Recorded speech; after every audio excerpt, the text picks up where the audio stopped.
Hi, this is Mr. Evans. This video is going to introduce the concept of innovation. So it's this part of the specification here, 3.9.2. The section is called Assessing Innovation. And in this first video, we're just going to look at the different types of innovation that there are and look at the different pressures for innovation. So first of all, let's get a definition. Innovation is the process of generating a new idea and putting it into action. So not only do we come up with the idea, but as part of the innovation process, we need to actually do something with that idea and put it into action. So this can include coming up with a completely new idea, which is called invention. And this is certainly one of the early models of the mobile phone, but the very first mobile phone was an invention. This is the most latest version of the iPhone, called the iPhone X. That's an innovation. They've taken that old idea and they've improved it, they've refined it and made it better. So innovation is like the main headline. Innovation is kind of the process of coming up with a new idea. Invention, coming up with a new idea, is a form of innovation, but innovation equally is just, it could be taking that idea and improving it. So product innovation occurs when a company creates an entirely new good or service or improves an existing one. That's supposed to be, excuse me, or improves an existing one. So electric cars, you could argue, are either an entirely new invention or they are simply taking an old idea, i.e. the car, and improving it. But it's an example of a product innovation. Process innovation, so products are things that consumers buy, goods or services. Process innovation is something that a consumer doesn't necessarily see, but is an important part of the business. So a process innovation occurs when changes are made to the actual business model. So this encompasses a whole wide range of things. It might be changing the production process. So we redesign the production line, we put in some new machinery. It could be streamlining the supply chain. So we go from having 6 or 7 suppliers down to having 1 supplier. Or we could change the organisational structure, so we delayer the organisation. That would be an example of process innovation. We're changing the way that the business operates and the process involved in the organisation coming up with its products. So a couple of examples of process innovation.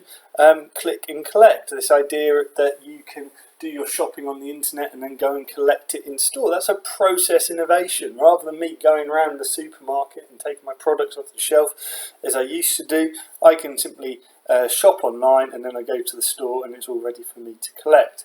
It's a change in the way that the business model works. Or introducing just-in-time production, where we only produce products that consumers have already ordered. That's a process innovation. Rather than maybe in a sandwich shop, rather than having a load of sandwiches ready-made, we are tailoring each sandwich to each customer's preference. It's a change in the process, the way in which we're producing that product.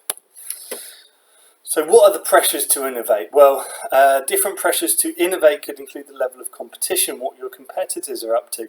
More likely to be pressures for innovation in a highly competitive market where there's lots of competition. Or where consumer demand is changing and consumers are asking businesses to provide goods and services that they don't currently have.